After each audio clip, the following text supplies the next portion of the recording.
Partirà domenica 18 maggio, alle prime luci dell'alba, il primo cammino dell'ospitalità gardesana, un pellegrinaggio simbolico ma concreto, voluto da Federalberghi Garda Veneto con ULS 9, per unire inclusione, spiritualità e gratitudine verso il territorio.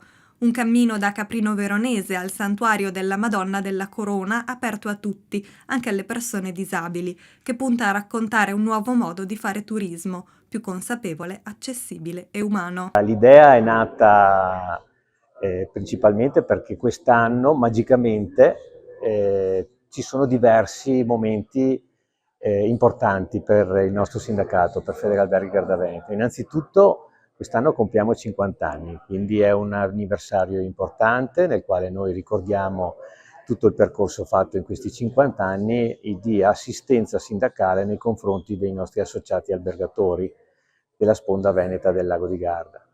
È un evento anche dove ricordiamo anche come il turismo si è evoluto e di conseguenza l'accoglienza. Il ruolo dell'ULSS è quello sicuramente da fare da ponte tra quelle che sono le conoscenze, le esigenze di persone che sono comunque diversamente abili, che hanno quindi talenti diversi, e di farsi tramite rispetto a quelle che sono le opportunità che una società normale o cosiddetta normale offre, quale questa della camminata per andare al santuario.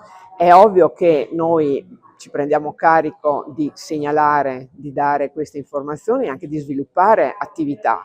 Nel caso specifico le persone arriveranno, se hanno delle limitazioni, direttamente a livello del santuario, e poi lì invece saranno accompagnate proprio nella sede dove ci sarà il momento di condivisione. Il luogo è estremo, ricordiamoci che il luogo è molto estremo, viene chiamata la meteora greca del nord, il santuario più ardito d'Italia, per cui già arrivare, anche per chi è normodotato, non è così semplice.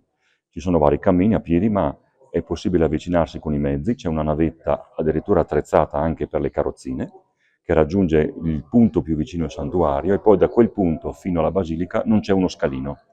E quindi c'è l'ascensore, un ascensore molto grande, diciamo, chiamiamolo ascensore da ospedale per capirci, ecco, che può portare i pellegrini fin su alla basilica. Poi sono nati dei gruppi di aiuto, dei miei volontari e anche dell'Unitalsi e anche dei Cavalieri di Malta, che alle volte fanno una cosa incredibile. Si prendono a cuore chi è in carrozzina o chi ha delle difficoltà e li accompagnano a vedere tutto il santuario, quindi aprono le porte, spostano, fanno in modo che tutti possano avere un'esperienza totale del santuario. Sì, Caprino è punto di partenza di questa bella iniziativa che è la camminata dell'ospitalità gardesana, e mi soffermo appunto sul tema dell'ospitalità. Venite a Caprino, venite nel nostro territorio appunto come ospiti, non come turisti.